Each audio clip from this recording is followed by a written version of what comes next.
Old age, कल की class में हमने ओल्ड एज पढ़ा था, आज उसी को हम कंटिन्यू करते हैं। Nutrition for old age.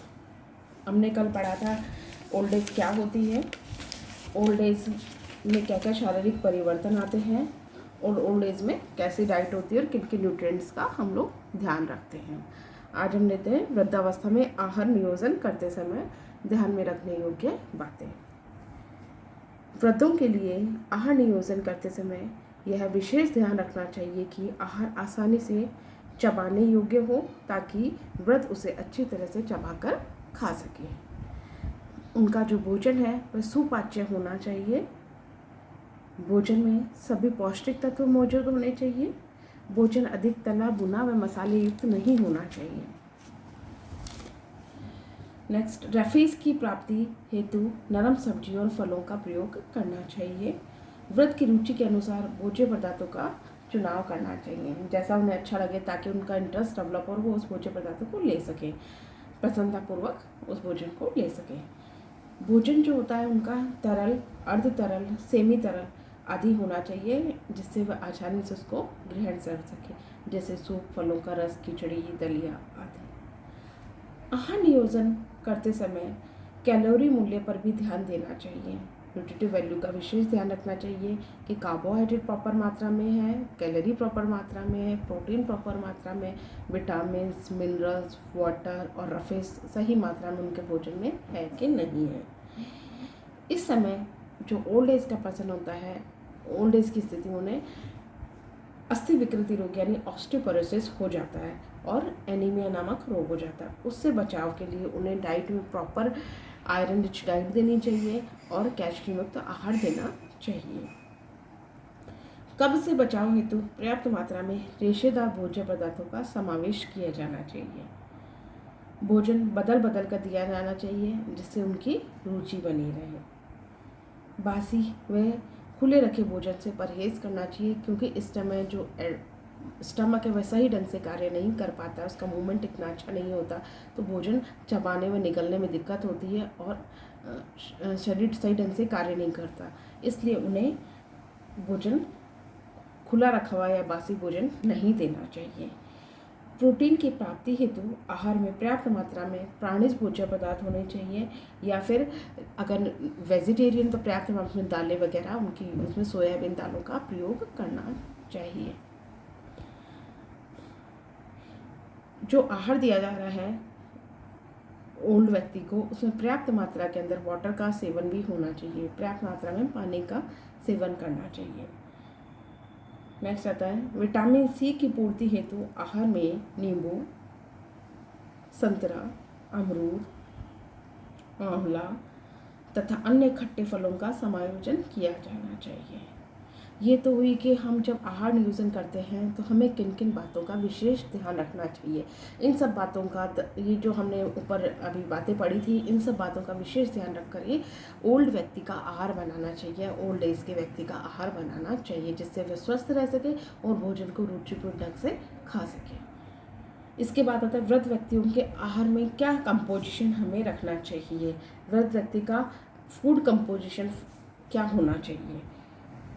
कम दामों पर वृद्ध व्यक्तियों के लिए संतुलित आहार होना चाहिए। वृद्ध व्यक्तियों को कम दामों पर संतुलित आहार का नियोजन करते समय निम्न बातों का ध्यान हमें रखना चाहिए। प्राणिज भोज्य पदार्थ भी हम दे सकते हैं उनको, और वेजिटेरियन भोज्य पदार्थ भी दे सकते हैं।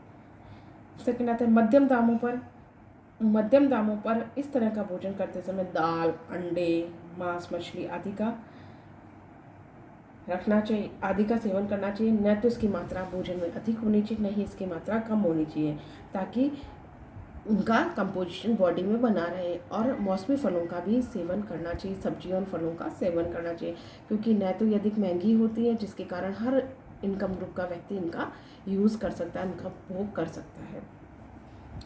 उच्च दामों पर वृद्ध व्यक्तियों के लिए संतुलित आहार, इस तरह के आहार नियोजन जो होते हैं वो महंगे होते हैं, इनका उपयोग सिर्फ पैसे वाले लोग कर सकते हैं। गरीब व्यक्ति इसका उपयोग नहीं कर सकता, तो इनके में अधिक मात्रा में दूध, दही, मछली, अंडा आदि की मात्रा बढ़ा देनी चाहिए और दाल की मात्रा कम कर देनी चाहिए। इस तरह सभी इनकम ग्रुप के व्यक्तियों का भोजन का कंपोजिशन का विशेष ध्यान रखना चाहिए। अब सबसे बड़ी चीज़ आती है कि एक वृद्ध व्यक्ति के लिए एक दिन की आहार तालिका क्या होए, जिससे कि हम उसे क्या भोजन दें कि वो स्वस्थ रह सके, उसके लिए वो भोजन बैलेंस होए। सबसे सुबह उठते ही वृद्ध व्यक्ति को चाय या कॉफ़ी चाहिए होती है, वो देनी चाहिए। उसके बाद 8:30 बजे दलिया देना चाहिए। अगर डायबिटिक पेशेंट है तो फीका दलिया, नहीं तो मीठा दलिया भी दूध में डालकर हम दे सकते हैं। अंडा दे देना चाहिए, सेब दे देना चाहिए। 11 बजे हमें टमाटर का सूप, दोपहर का भोजन में रोटी, चावल, दाल, मटर पनीर की सब्जी, बैंगन का भरता, लौकी का रायता, सलाद, चटनी, जो भी भोजन हम उसको पसंद हो उसकी रुचि को ध्यान में रखकर हमें देना चाहिए। और आहार कंप्लीट आहार होना चाहिए। 4 बजे हमें फलों का रस देना चाहिए। 5 बजे चाय बिस्किट दे दे, उपमा दे दे, सूजी की खीर दे दे, हम कुछ भी दे सकते हैं। रात्रि का भोजन में हम नॉर्मल आहार देते हैं और इतना होए कि वो उसके लिए हैवी ना होए, जो भोजन हम उसको दे रहे हैं वो इजीली उसको पचा सके, जिससे कि उसको परेशानी ना होए। और सोते समय उसे दूध देना चाहिए।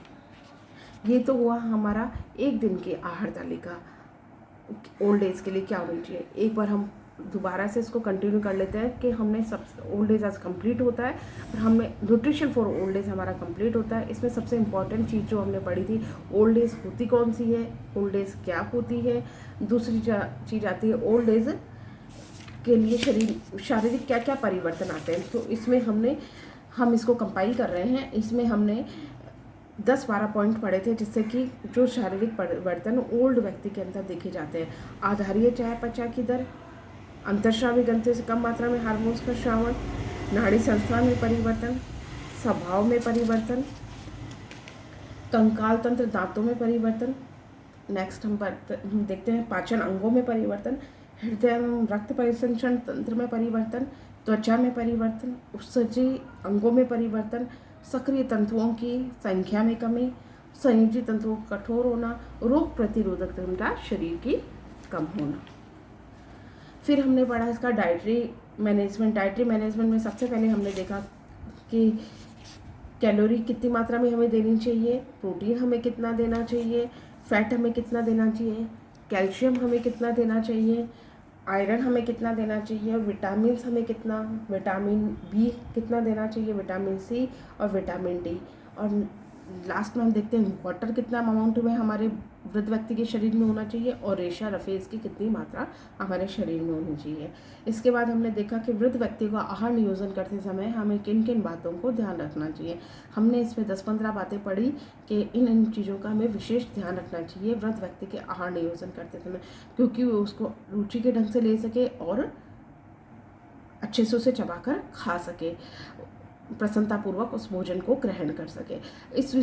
इस समय विशेष ध्यान रखने योग्य जो बात होती है वो होती है कि अगर ओल्ड पर्सन किसी डिजीज़ से पीड़ित है तो उस डिजीज़ को ध्यान में रखकर ही हमें उसका आहार बनाना चाहिए, अन्यथा उसकी डिजीज़ जो होती है वह रिस्क फैक्टर की तरफ जाने के चांसेस बढ़ जाते हैं। इसलिए हमें विशेषतः ओल्ड व्यक्ति की, अगर सामान्य है तो ठीक है, अगर वह डिजीज़ से पीड़ित है, किसी बीमारी से पीड़ित है, तो उसका डाइट उसी हिसाब से हमें प्लानिंग करनी चाहिए।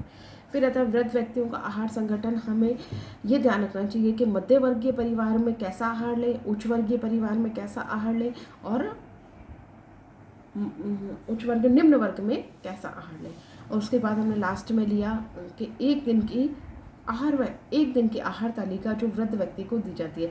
इसमें हम सामान्य आहार लेते हैं, लेकिन सबसे इम्पॉर्टेंट चीज़ ये ध्यान रखते हैं जिस चीज़ की डेफिशिएंसी है उसका न्यूट्रिएंट की अधिक मात्रा कर देते हैं। विशेष और भोजन ऐसा हो जो रुचिकर हो, चबाने में सहायक हो और ओल्ड व्यक्ति की इच्छाओं को ध्यान में रखकर बनाया गया हो।